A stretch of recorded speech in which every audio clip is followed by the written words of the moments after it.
Saya ngedidiknya seperti itu karena Dan saat ini kekhawatiran Ting Legok mungkin lagi di bawah. biar aja jadi presiden nggak. Amin.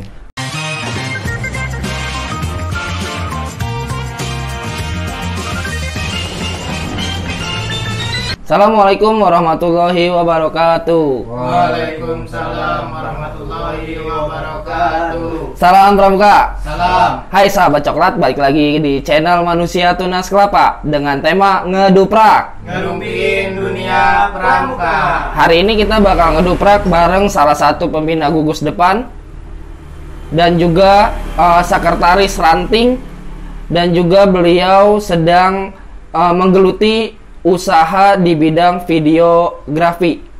Beliau bernama Yayan Herlawiana. Apa kabarnya, Kak? Alhamdulillah badan sehat. Badan sehat ya? Mm-mm. Ini di masa-masa kayak begini ngaruh nggak, Kak, ke aktivitas dan lain sebagainya? Sangat berpengaruh. Jadi yang sakit dompet. Kalau badan alhamdulillah masih sehat. Alhamdulillah ya, Kak. Kak, bisa nggak sih, Kak, ceritain ke kita nih? Kan Kakak, saya kenal sama Kak Yayan itu di kegiatan pramukanya ya. Kakak aktif banget di pembina gudep maupun di pengurus kuartir. Ya. Sekarang malah Kakak lebih sibuk di bidang videografer dan fotografer atau videografi atau fotografi. Itu gimana, Kak, ceritanya? Jadi emang pertama dari pramukanya emang kita dulunya waktu masih mudanya emang aktif bener gitu. Jadi emang jiwa mudanya bener-bener keluar dan emang tidak ada beban hidup buat ke sayanya juga. Setelah berumah tangga pun saya sempat masih jadi aktivis yang bener-bener saya korbankan semuanya untuk pramuka. Tapi karena kebutuhan dapur juga, jadi kita balance antara foto, video, sama kegiatan pramukanya. Berarti Kakak ini baru dimulai atau pas Kakak udah masih aktif-aktifnya tapi Kakak udah merintis? Masih aktif-aktifnya.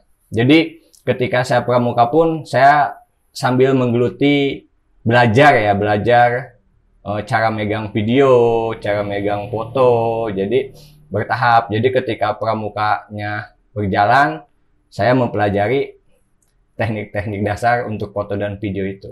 Oh, berarti kalau misalkan yang zaman sekarang nih kayak anggota-anggota pramuka yang penggalang, penegak, kalau misalkan foto-foto cuma buat selfie, mendingan nggak usah ya, Kak. Mendingan kayak Kakak gitu ya. Maksudnya bisa moto-moto kegiatan, Ya, tapi nanti sewaktu-waktu dibutuhkan atau bisa dijadikan profesi, betul nggak sih, Kak? ya sebenarnya sih lebih ke situ. Jadi kita hobi moto-moto untuk apa kalau tidak menjadi uang? Kita malah foto-foto diri sendiri gitu kan, mungkin TikTokan atau selfie-selfie. Itu kan sebenarnya hanya untuk kebutuhan media sosial. Tapi kalau saya moto kegiatan-kegiatan yang lain, orang lain melihat, nah itu akan jadi sebuah bentuk komersil buat kita. Itu bisa disebut karya nggak kayak gitu, Kak? Karya, itu karya seni. Karya seni, karena emang ketika kita memoto suatu momen pun, kita harus bisa mencari angle yang tepat, posisi yang bagus. Itu Kakak pelajari secara otodidak atau berjalannya waktu aja lah? Yang penting saya gelutin terus dunia videografi dan fotografi. Ya, untuk videonya awalnya sih saya emang dari video. Dari video itu saya emang hobi nonton film. Pertamanya saya hobi nonton film. Kedua, saya pernah ikut dalam drama-drama kolosal seperti itu, dan kebetulan saya pengurusnya di situ. Jadi, wah kayaknya bagus nih kalau dijadiin sebuah film gitu. Jadi saya pelajari video itu. Dulu cuma gotong-gotong doang saya, musik kulit panggul lah ya, bener-benerin kabel gitu, sampai sekarang ya alhamdulillah gitu. Tapi nggak ada sekolah atau kursusnya, Kak? Kakak nih? Kalau sekolah, saya emang dulu sekolahnya sekolah jurusan komputer. Kuliahnya ya, untuk kuliahnya saya jurusan komputer. Walaupun dulu temen sempat ngajakin kuliahnya di IKJ. Cuma emang IKJ mungkin tahu sendiri lah dengan biaya yang sekian dan dengan ekonomi saya yang seperti ini. Jadi akhirnya saya belajar otodidak. Kenapa Kakak lebih milih videografi atau fotografi di bagian event-event yang kalau menurut saya sih sakral? Karena ya kan event-event itu kayak Kakak wedding, terus buku tahunan sekolah, dan menurut saya kan itu sakral ya, Kak. Kenapa nggak kayak foto produk, foto model, atau yang lain, Kak? Kalau foto model, sebenarnya untuk produk itu harus ada, sebenarnya ada itu tidak berjalan seumur hidup.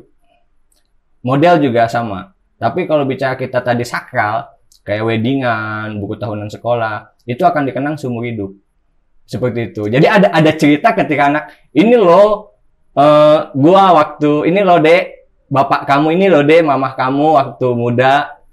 Ada cerita buat ke anak cucunya. Tapi untuk model, untuk produk, kan nggak mungkin. Ini loh dek, makanan produk yang dulu aku jual, gitu. Oh. Jadi emang lebih ini ya Kak, Kakak lebih mentingin ke masa ke depannya Kak. Ya. Sejarah lah ya. Sejarah. Masalah sejarah. Itu Kakak berani ngambil itu padahal ya kalau misalkan saya mau bilang nih ya Kakak nggak punya ilmunya. Ilmu Kakak ilmu jalanan, ilmu Iya. Kakak ilmu learning by doing. Nggak ada Kakak ilmu ijazah gitu kan. Ya. Itu gimana Kak? Kalau kita nggak berani melangkah, kita nggak bakal berjalan. Intinya seperti itu. Kalau kita misalnya kita nyari uang di depan. Kalau kita diam aja nggak berani untuk ngambil itu, kita nggak dapat uang itu. Tapi kalau kita berani melangkah, kita akan dapat uang itu. Termasuk ini yang sekarang saya jalani gitu. Kalau saya nggak berani melangkah untuk berani mengambil resiko itu, ya saya nggak bakal jadi apa-apa. Tapi sampai saat ini pun saya masih belajar dunia foto, dunia videografi, karena semakin berkembangnya zaman, kemajuan teknologi, termasuk editan-editan yang zaman-zaman kekinian, ya kita harus ikutin. Itu misalkan Kakak buat anggota-anggota baru, dalam artian masih kita ngebahasnya tentang anggota pramuka untuk kedepannya. Pekerjaan Kakak ini bisa menjamin mereka nggak sih Kak? Misalkan nih peserta didik Kakak, Kak Yayan, saya mau dong jadi Kak Yayan. Itu Kakak menganjurkan atau nggak usah kerja ini nggak ada hasilnya Ya. Kalau saya tidak bersaing dengan orang, tapi saya mengajak, ayo kalau mau maju bersama, kita maju bersama. Gitu. Jadi misalkan ada anggota pramuka, ayo Kak ikut ini. Kalau emang dia ada jiwa seninya, dia mau belajar, toh dia waktu pramuka aja dia mau belajar ikut pramuka. Masa kalau emang dia mau ikutin ya, kalau emang kamu mau belajar, ayo ikut. Gitu. Walaupun dia nantinya misalkan dia akan menyayangi saya, itu saya rasa nggak akan seperti itu. menghasilkan nggak sih Kak?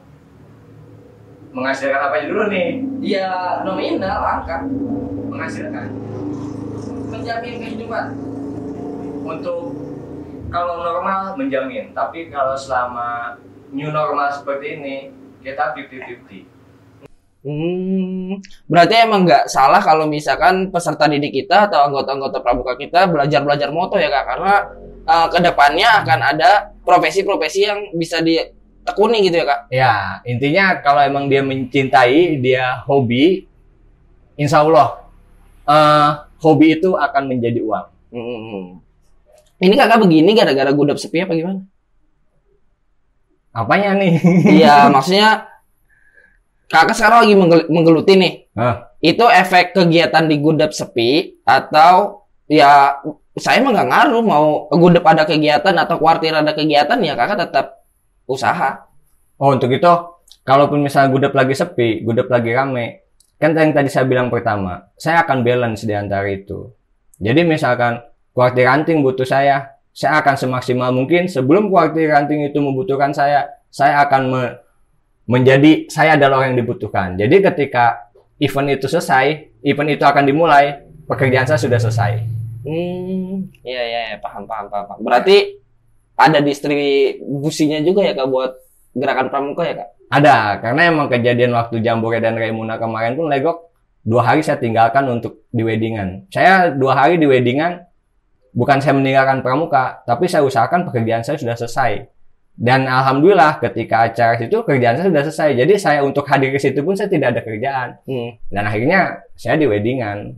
Gitu. Ini kan kalau misalkan kayak begini nih Kak, lagi kondisi pandemi, itu kabar gudap Kakak yang Kakak bina selama ini, apalagi Kakak setahu saya Kakak membina di satu gudap itu sekolah dasar doang ya Kak? Ya. SDN 1 Legok ya Kak? Itu gimana keadaannya sekarang? Keadaannya sekarang dia pertama kali saya coba dulu adalah saya serahkan semuanya ke wali kelas. Jadi setiap wali kelas kalau dulu saya yang megang 6 kelas 4, 5, 6 itu saya yang megang, dan kelas 4, 5, 6 itu AB ya, AB berarti 6 kelas. Itu akhirnya karena lelah, karena emang faktor usia. Jadi saya setiap hari Sabtu itu sebelum acara dimulai, semua wali kelas saya ajarkan atau mereka bertanya, Kak, Kayan ini bikin sandi ini apa sih rumusnya? Kayan cara Morse ini seperti apa? Kayan semapur ini kanan apa kiri?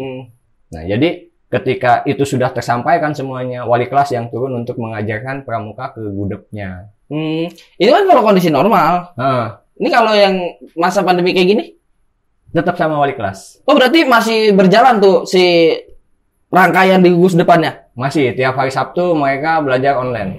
Jadi praktek, semapur atau Morse dia kirim dalam bentuk video. Oh gitu? Ya. Keren juga, Kak. Maksud saya kerennya karena saya ngerasa KBM aja nggak efisien gitu, Kak. Tapi Kakak masih memperkuat di bagian pramukanya yang notabene itu ekstra kan ya, Kak ya? Iya. Gimana cerita dan konsepnya biar bisa berjalan sebagaimana mestinya? Ya karena emang pramuka di kita wajib. Oh, jadi udah masuk pelajaran gitu ya, Kak? Jadi masuk pelajaran karena dia karena pramuka itu kegiatan di luar alam atau di luar ruangan, di luar kelas. Nah, di satu sisi kan ketika teori kan mereka harus ada di dalam kelas. Untuk menerangkan kan kayak sejarah pramuka apa kan kita harus sambil menulis, sambil menerangkan. Nah, jadi itu udah kegiatan, dia udah masuk di jam pelajaran. Berarti pandemi nggak terlalu berpengaruh dong ke di gugus depan, Kakak? Bagi kita nggak. Mantep banget. Kalau di kuartir kan? Kalau di kuartir ranting untuk saat ini berpengaruh banget. Kenapa tuh? Karena emang sebagian dari pembina pramuka adalah guru. Betul. Dan mereka sekarang lebih untuk ke belajar online-nya daripada ke kuartir rantingnya. Tapi kan lebih mudah memobile-nya kan lebih gampang, Kak. Ditambah nih ya, kan kalau kuartir itu minimal dewasa kan. Jadi ya mau kapan manapun mungkin masih bisa. Itu kok malah gudepnya berjalan, bahkan usaha Kakak pun di masa seperti ini masih bisa merangkak atau ya ngerayap lah ya. Tapi kuartir malah down. Iya kan dari faktor anggotanya juga. Kalau kita berjalan sendiri kan nggak mungkin, karena kuartir ranting itu adalah satu tubuh. Jika kita misalkan ada ketua kuartir ranting, okelah dia kepalanya, sekretaris dia ada tangan kanannya, bendahara dia ada tangan kirinya. Kalau cuma kepala doang yang jalan, tangan dan kakinya nggak ada. Tapi maksudnya emang pergerakannya tidak ada atau kegiatan yang tidak ada? Kegiatan yang tidak ada. Kayak yang ini gini, Kak? Maksudnya kayak Satgas Covid gitu atau apa? Kita tidak ada. Oh, nggak ada sama sekali? Nggak ada sama sekali. Oh, jadi berarti kegiatan di kuartirnya juga saat ini sedang vakum. Oh, ya. Karena sendiri kan sekretaris ya. Ya besar kecilnya Kakak memegang kendali kali ke hal yang seperti itu. Betul. Tapi kalau tidak ada support juga sama aja. Support dari? Iya, saya bilang. Oh, tadi anggota-anggota tadi, tangan-tangannya tadi. Iya. Kalau kita lah. Sekretaris itu kan hatinya keluaran. Dalam artian dia yang motor penggerakan, yang memikirkan segalanya. Tapi kalau anggota tubuhnya sedang melemah, sama aja kayak kena stroke. Iya. Hidup tapi tak bergerak. Iya. Seharusnya gimana, Kak? Seharusnya tetap kompak. Apanya yang kompak? Kan nggak akan bisa kalau misalkan emang nggak ada yang bergerak. Ya seperti itu. Jadi emang kondisi kuartir ranting Lego memang seperti ini. Untuk saat ini, saya tidak bisa membanggakan kuartir ranting Lego harus maju. Saya tidak membanggakan ke orang. Wah, kuartir ranting Lego itu pernah jual, pernah ini. Enggak. Walaupun emang sempat ketika ini kita sempat mendapatkan itu semua. Tapi untuk saat ini ya kita tidak bisa bilang kita tetap eksis, kita bicara apa adanya. Tapi kan kemarin Kak, kayak kuartir cabang itu kan bikin kegiatan. Ya. Apa ada sumbangsi atau partisipasinya dari kuartir ranting? Untuk Pramuka Garuda kita ada. Pramuka Garuda partisipasi. Terus untuk upacara pramuka kita tidak ada. Kok bisa? Hah? Kan setahu saya di setiap kuartir ranting itu Mabiran diundang, Kak Kuaran diundang, mungkin sekretaris ranting diundang atau pengurus kuartir ranting juga untuk diundang. Mabicap ada. kemarin untuk kegiatan kemarin HUT Pramuka ya. Untuk di Kuarcap kita hadir.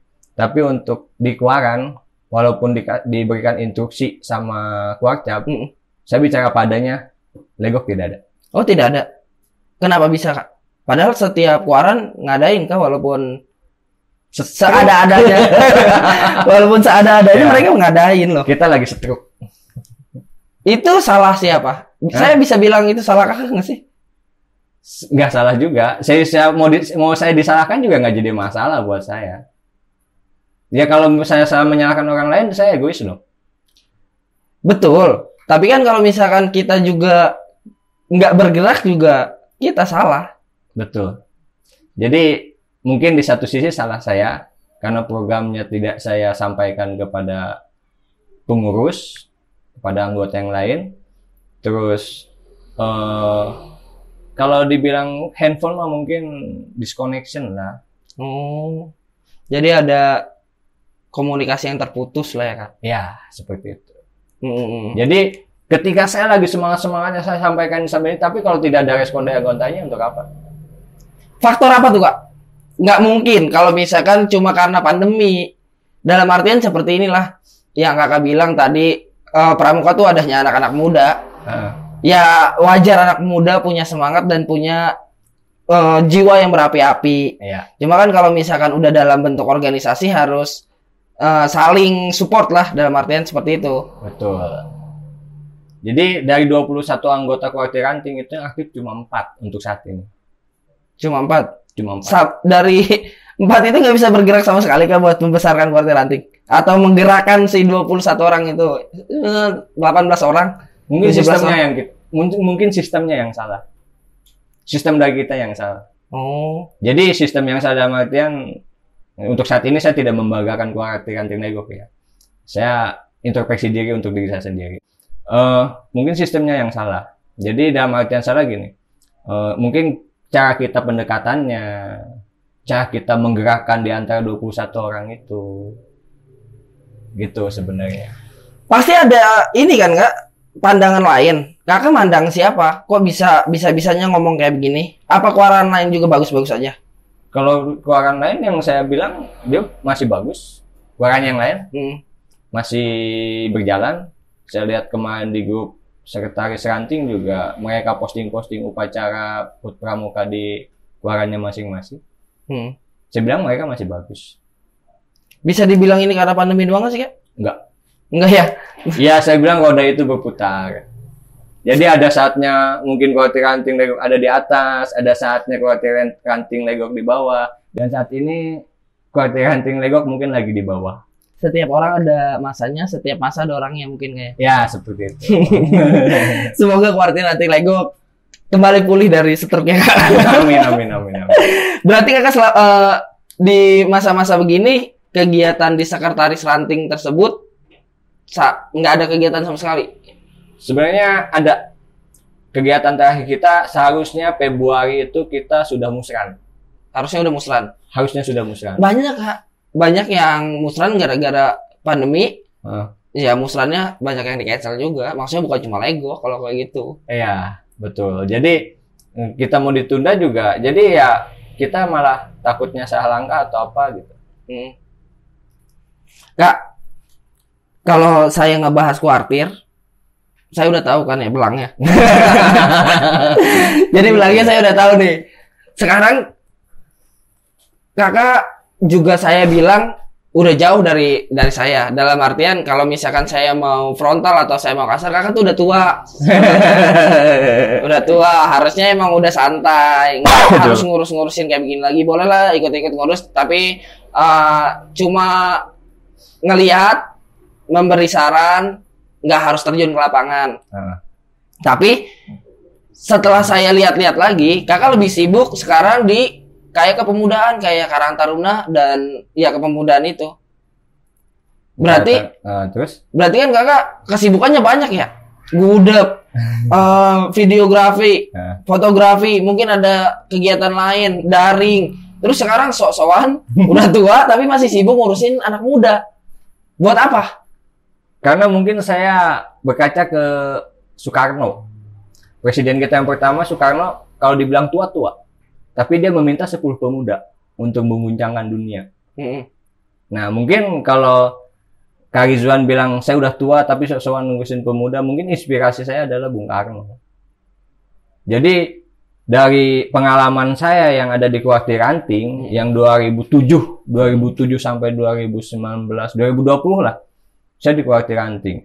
2020 saya ditawarkan untuk di Karang Taruna. Saya terjun langsung. Karena saya berbagi ilmu, apa yang saya dapat di Kuartir Ranting Kecamatan Lego, saya akan bawa yang baik-baiknya di Karang Taruna.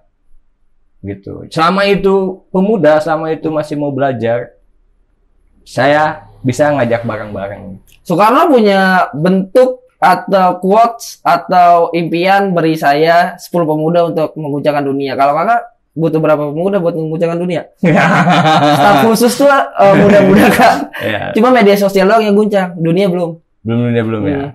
Mungkin kalau Soekarno kan dia emang posisinya ya. Kalau untuk saya mengguncangkan dunia, minimal mengguncangkan desa dulu dah. Tapi udah ada efeknya kak. Untuk saat ini ada. Berarti pemuda itu bisa disebut pramuka bukan kak? Kenapa kakak Kenapa kakak lebih memilih pemuda dibanding anggota pramuka untuk terjun ikut langsung ke masyarakat? Padahal ya kak. Ya, Si pramuka itu udah punya janji. iya. Mungkin dia penggalang, dia dari siaga, dia dari penegak, nyampe mungkin dia dari pembina, atau nyampe selanjutnya dia udah punya janji ikut serta membangun masyarakat. Kalau misalkan kakak terjun gara-gara pramuka buat membangkitkan gairah desa, kenapa harus pemuda gitu? Kenapa nggak harus pramuka? Kenapa nggak pramuka? Kalau emang kita bisa mempramukakan pemuda, kenapa enggak? Sudah, Atau memudahkan pramuka atau mempramukakan pemuda. sudah. Untuk saat ini masih bertahap. Karena emang yang saya ambil adalah pemuda itu harus tegas. Pemuda itu harus punya mental kuat, saya bilang. Walaupun pemuda-pemuda, maaf, kalau di penggalang, siaga, kita sering bicara yang ini nih. Untuk pemuda yang umur 25 atau di bawah 30, saya masih anggap mereka pemuda. Mereka masih mau dianggap pemuda. Ketika yang tua-tua ya, maaf. Karena di desa itu banyak para tokoh. Betul. Banyak atau kepala desa. Saran pendapat sering mereka sampaikan. Tapi kalau emang jiwa kita adalah bisa untuk memfrontal ya, dalam arti memfrontal, kalau menurut saya itu baik, kenapa enggak gitu? Karena emang kita yang menjalankan, pemuda yang menjalankan. Gitu. Misalkan para tokoh atau menasihati gini-gini nih, mereka hanya menasihati. Kita yang di lapangan. Kamu bilang, misalkan tokoh bilang, jangan ke kanan, ada tai ayam misalkan. Lah saya pakai sepatu kok, kan masih bisa diinjak. Seperti itu. Menurut kakak pemuda itu kayak gimana sih? Ini saya nggak kebayang pemuda yang kakak maksud. Maksud kakak pemuda itu yang kayak gimana pemuda? Kalau menurut saya, selama kita, kalau mungkin Kak Rizwan itu punya jiwa muda ya, maksudnya jiwa muda nanti masih semangatnya, masih optimisnya ya. Dalam artian kegiatan apapun masih masuk. Jadi yang saya bayangkan pemuda itu adalah orang yang masih mau membangun jiwanya untuk masyarakat yang sama seperti pramuka itu. Jadi ayo kita bangun masyarakat. Pemuda yang kakak maksud yang nongkrong-nongkrong, yang mabok-mabokan, yang balap-balap motor-motor gak kak? Untuk di desa saya sendiri tidak ada, alhamdulillah ya, karena emang rangkulannya yang kuat. Jadi kita setiap malam Sabtu itu ada pengajian pemuda. Berarti sebenarnya sasaran pramuka itu ke arah situ ya kak? Ya, membangun masyarakat. Dan pemuda yang di desa Legok ini adalah saya anggap adalah, saya bisa nggak nih saya mempramukakan pemuda? Dan ini lagi dijalanin sama kakak? Lagi dijalanin. Saya terjun langsung ke bawah.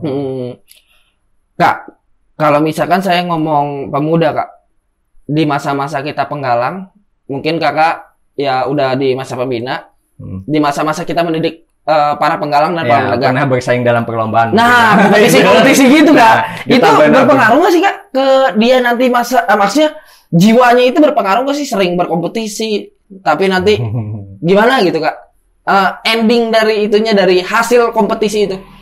kalau mungkin Kak Ridwan juga sering lihat ya, mungkin dari 8 ya, dari satu pasukan lah, dari satu regu misalnya. Kalian punya 8 regu nih. Punya satu regu. Isinya 8 anggota.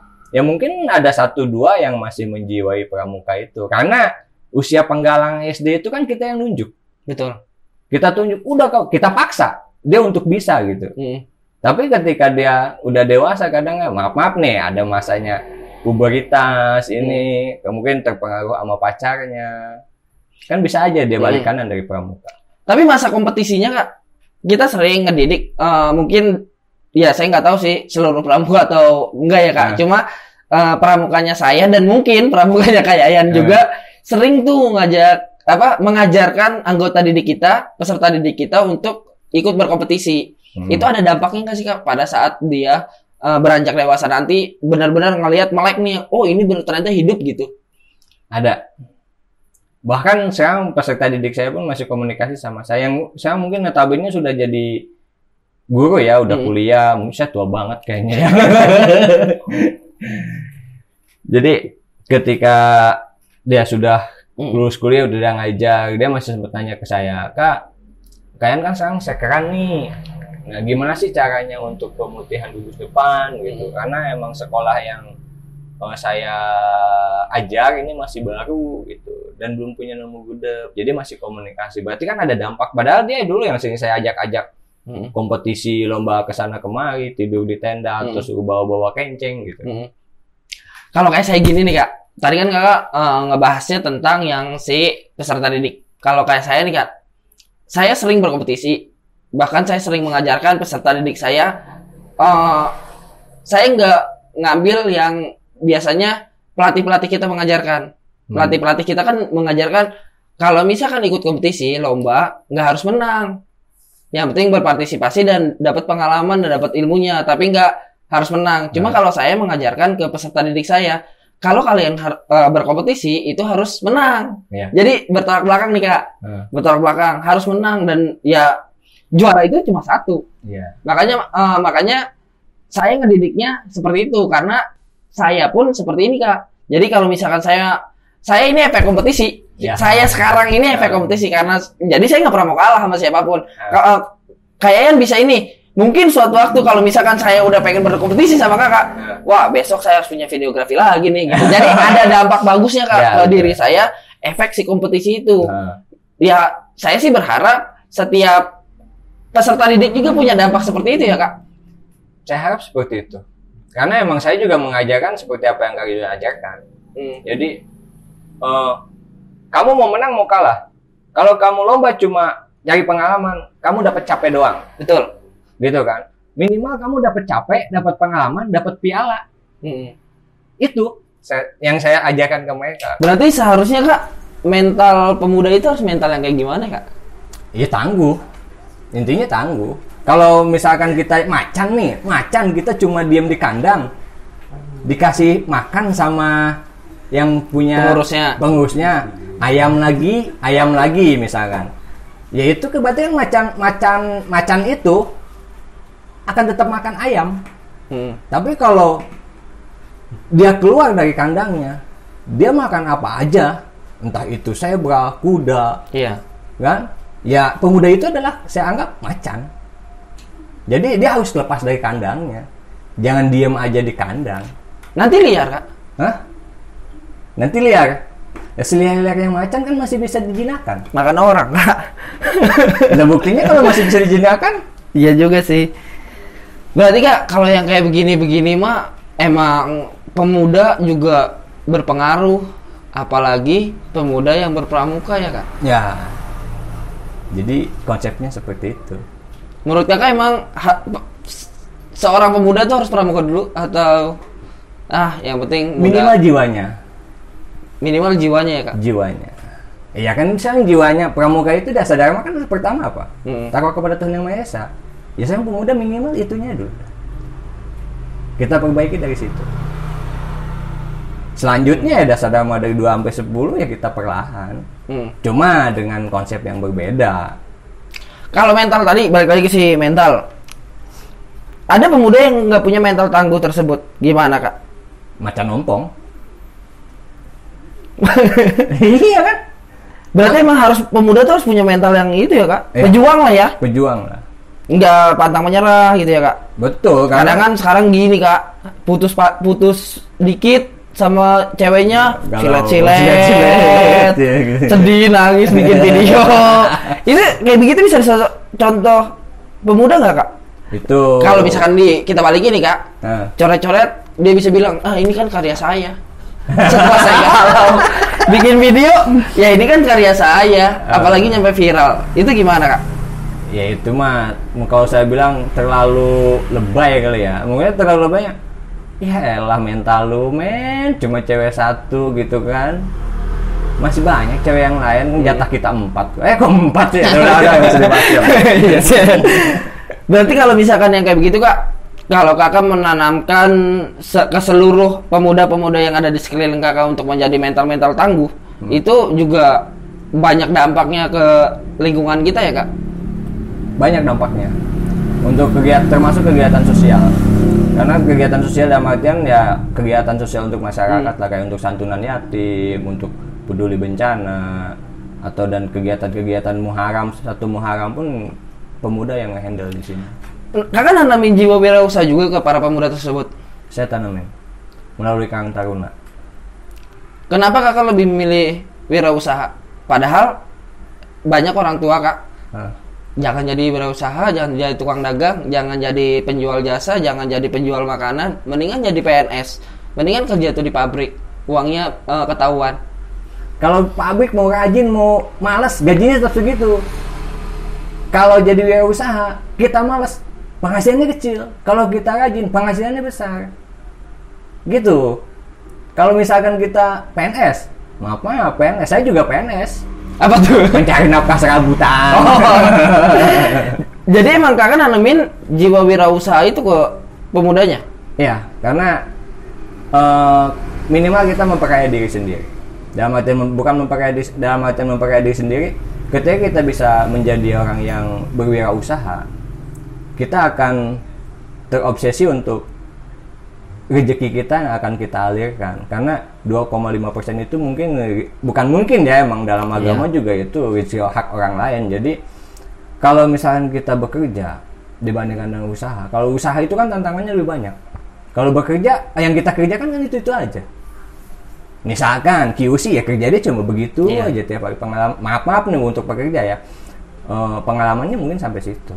Berarti kalau Kakak saya suruh milih berwirausaha atau bekerja, Kakak lebih memilih berwirausaha? Saya lebih memilih berwirausaha. Tapi kenapa Kakak masih ngajar, Kak? Karena saya masih peduli dengan bangsa dan negara. Mencerdaskan anak bangsa gitu ya. Mencerdaskan anak bangsa. Seperti itu. Tapi ngedoktrin juga kasih anak-anak sekolah dasar itu buat jangan jadi pekerja tuh ditunjuk-tunjuk doang. Ada, saya kasih mental ke anak-anak seperti itu. Saya kasih mental anak-anak, udah nanti kalau udah besar nggak usah jadi pekerja, jadi pengusaha. Kamu belajar buat apa? Buat jadi seorang pekerja. Saya bilang. Kamu mau bodoh ilmu itu pun nggak jadi masalah buat saya. Minimal kamu pernah belajar.